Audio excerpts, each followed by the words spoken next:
Governance کے حوالے سے کیا ہونا چاہیے، وہ آپ کو شاذ و نادر نظر آتی ہے. ان کے لیے اتنا ہی کافی ہے کہ بس ہم پاکستان کے وفاق کی سیاست کرتے ہیں، MNA بن گئے، MPA بن گئے، MNA بن گئے، سینٹ میں آ گئے. دوسری جانب پہ جو نیشنلسٹ قوتیں ہیں وہ ہیں تو مائنورٹی میں الیکٹورل کرائٹیریا کو اگر آپ سامنے رکھیں، لیکن انہوں نے بڑے بھرپور انداز میں، افیکٹو انداز میں اپنی آواز صوبے کے اندر بھی، صوبے سے باہر ملک کے اندر بھی، اور بڑی سیاسی جماعتوں میں بھی انہوں نے جگہ بنائی. اور نارملی پاکستان، بلوچستان کو باقی ماندہ پاکستان میں ان چند صداؤں کے حوالے سے، ان چند چہروں کے حوالے سے ہی دیکھا یا جانا جاتا ہے، کیونکہ میرے خیال میں بڑی بدقسمتی ہے. آپ چونکہ ان دنوں یونیورسٹیز کے اسٹوڈنٹس کے ساتھ بھی انٹریکٹ کر رہے ہیں، بہت سے لوگوں کی اس پر تنقید بھی آتی ہے کہ آپ کیوں انٹریکٹ کر رہے ہیں، بہت سے لوگوں کا انٹریکٹ کرنے کے طریقے پر تنقید ہے، لیکن میرے علم کے مطابق یہ انٹریکشن اب کا نہیں ہے، نیا نہیں ہے. آپ ایک زمانے سے بلوچستان کے طلباء کے ساتھ بھی انٹریکٹ کرتے رہے. ان سارے انٹریکشنز کے نتیجے میں کیا اسٹوڈنٹس کو صرف سننا انوار الحق کاکڑ کی ترجیح ہوتی ہے، ان سے آرگیو کرنا ترجیح ہوتی ہے، یا آپ کو لگتا ہے کہ کوئی مسائل بھی حل ہو پاتے ہیں ان انٹریکشنز کے نتیجے میں؟ دیکھیں، میرا ان انٹریکشن سے کوئی گورننس کے مسائل حل کرنے کا نہ ہمارے ذہن میں کوئی خاکہ ہے، نہ اس طرح کی کوئی بات موجود ہے. جیسے آپ نے خود بھی کہا، آپ کو پتہ ہے کہ میں کافی عرصے سے، میری گزشتہ 1.5 دہائی سے میں اسٹوڈنٹ پالیٹکس کا حصہ بھی تھا، اس لیے وہ طبقہ جو ہے نا وہ ہمیشہ میرے ذہن میں گھوم رہا ہوتا ہے. اسٹوڈنٹس کے ساتھ انگیج کرنا، یہ as a care taker prime minister اگر میرا انیشیٹو ہوتا تو پھر اس پہ یقیناً سوالات اٹھنے چاہیے تھے کہ کیوں اس وقت، اب وجہ کیا ہے. چونکہ میرا ظاہر ہے میں پولیٹیکلی کوئی بہت زیادہ نون فگر تھا نہیں، میں کوئی بہت زیادہ پاپولر فگر تھا نہیں، تو اس لیے میری ایکٹیویٹیز بھی آبفسکیشن میں رہی ہے، اس پہ پردہ پڑا رہا. ورنہ میں یونیورسٹی آف ویسٹرن آسٹریلیا گیا ہوں، میں ہارورڈ گیا ہوں، اب مجھے آکسفورڈ یونین سے بھی بات کرنے کا موقع ملا، FC college Lahore, Balochistan university, بیوٹن اور کئی یہاں پہ بھی چند یونیورسٹیز، اسلام آباد پنڈی کے اندر بھی NDU اسٹاف کالج، میں ایز اے گیسٹ اسپیکر بھی جاتا رہا ہوں. بات میں پورے لگ بھگ 1 دہائی کے دورانیہ میں یہ ایکٹیویٹیز میں نے کی. اب چونکہ یہ پوزیشن نمایاں ہے، یہ پرومیننٹ ہے، اس پرومیننس کی وجہ سے اس کی آؤٹ ریچ بھی بڑھ رہی ہے، اس کی کوریج. لیکن ایز اے پرائم منسٹر آپ کو اب موقع ملا، چونکہ پہلے آپ صرف ایک آرگیومنٹ کرتے تھے اسٹوڈنٹس کے ساتھ، اپنا نریٹو ان کے سامنے رکھتے تھے، اس سارے کے نچوڑ میں اب جب ایز اے پرائم منسٹر بیٹھتے ہیں تو کچھ مسائل کے حل کرنے میں نوجوانوں کی وہ صدائیں کام آتی؟ دیکھیں، میرا ایک مقصد یقیناً یہی ہوتا ہے کہ جو ادر سائڈ ہے وہ ادر سائڈ کو آپ سنیں، آپ اس کو سنیں، اس کو فلٹر کریں، اس کو پروسیس کریں، اس انفارمیشن کو، پھر اس کے متعلق اپنی رائے بنائیں.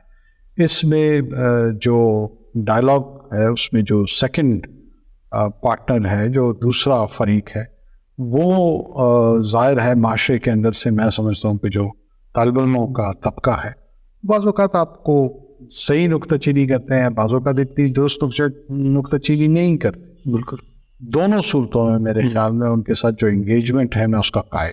بالکل ٹھیک ہو گیا. ایک چیز، نگران حکومت بننے سے کچھ عرصہ قبل ایک ٹی وی پروگرام کے دوران میں نے ایک سوال آپ کے سامنے رکھا تھا کہ کیئر ٹیکر پرائم منسٹر کیا ٹیکنوکریٹ ہونا چاہیے یا سیاستدان؟ تو انوار الحق کاکڑ نے مجھے بڑی کلیئرٹی کے ساتھ کہا تھا سیاستدان. اور آپ کو یاد ہوگا کہ اس وقت ہمارے سامنے بہت سے ایسے نام زیر غور تھے جو آج آپ کی کابینہ کا حصہ ہیں. میری معلومات کے مطابق اس سارے کیئر ٹیکر سیٹ اپ بننے کے دوران انوار الحق کاکڑ کا نام وزیر اعلیٰ بلوچستان کے لیے زیر غور تھا. آخری 48 گھنٹوں میں ایسا کیا ہوا کہ وہ کوئٹہ سے اسلام آباد تک کا ٹریول ہوا؟ دیکھیں، مجھے کوئی ایسا چیز میرے علم میں نہیں ہے جس میں آپ کے سوال کا سیٹسفیکٹری جواب دے سکوں. میں نے اگر سیاستدان کہا ہے اور کہا ہوگا یقیناً، کیونکہ پرائمریلی میرا یہ خیال ہے جو اب بھی موجود ہے کہ کسی بھی اس کو گورنمنٹ کو ہیڈ کرنے کے لیے پرائمریلی آپ کو ایک پولیٹیکل اپروچ اور پولیٹیکل بندہ اگر ہوگا تو وہ جو ٹرانزیشن بھی ہے میرے خیال میں وہ نسبتاً بہتر ہوگی. میں نے اس بنیاد پہ کہا تھا کہ ٹیکنوکریٹس کو آپ پرماننٹ انگیجمنٹ میں رکھ لیتے ہیں، ان کے ساتھ آپ نے کوئی مخصوص کام لینا ہوتا ہے، لیکن جو پولیٹیکل چیلنج ہے اس کے لیے اگر کوئی بھی پولیٹیکل بندہ ہوتا، میرے ذہن میں اس وقت تک ظاہر ہے میرا اپنا کینڈیڈیچر تو تھا نہیں. Care taker chief minister Balochistan کے لیے بھی اس وقت تک کوئی چیز نالج میں نہیں تھی؟ نہیں, اس وقت لوگ جس طرح آپ سنتے تھے ہم بھی سنتے تھے, لیکن مجھ سے کسی نے باضابطے کانٹیکٹ نہیں کیا تھا کہ جی آپ کو کنسیڈر کیا جا رہا ہے یا نہیں کیا جا رہا. اور میں سمجھتا ہوں اس وقت کے جو لیڈر آف دا ہاؤس اور لیڈر آف دا اپوزیشن تھے, شاید وہ اگر نام آ بھی جاتا تو وہ اس پہ کنسنسس ان کا نام بنتا بلوچستان کے. صحیح. ہم اس درجے سے ہمارا تعلق تھا جو عبدالقدوس بجلی صاحب کے مخالف رہے, اور میں تو بڑا شدید نقاد تھا ان کا.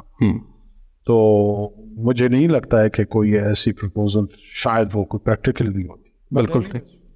اچھا, دوسرا سوال یہ ہے کہ آپ نے چونکہ کہا پولیٹیشین کے پرائم منسٹر ہونا چاہیے, آپ کی کیبنٹ میں مجھے ٹیکنوکریٹس نظر آتے ہیں.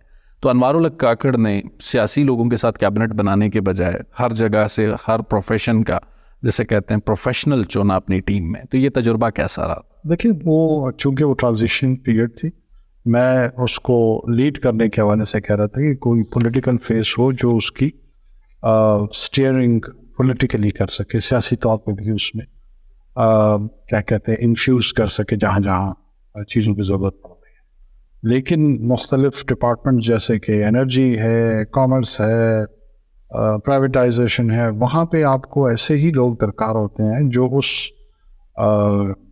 بیک گراؤنڈ کے ہوں, جو اس میں ڈیلیور کر سکے, کیونکہ وقت کم تھا ہمارے پاس, اور اس کم وقت میں آپ نے بہت سارے ٹارگیٹس سیٹ کیے ہوئے ہوتے ہیں. اس لیے میں سمجھتا ہوں کہ یہ تجربہ بہتر رہا. اچھا, آپ نے کہا وقت کم تھا, لیکن کیئر ٹیکر پرائم منسٹر سب سے طویل عرصے رہنے کا ریکارڈ اب آپ کے پاس ہے.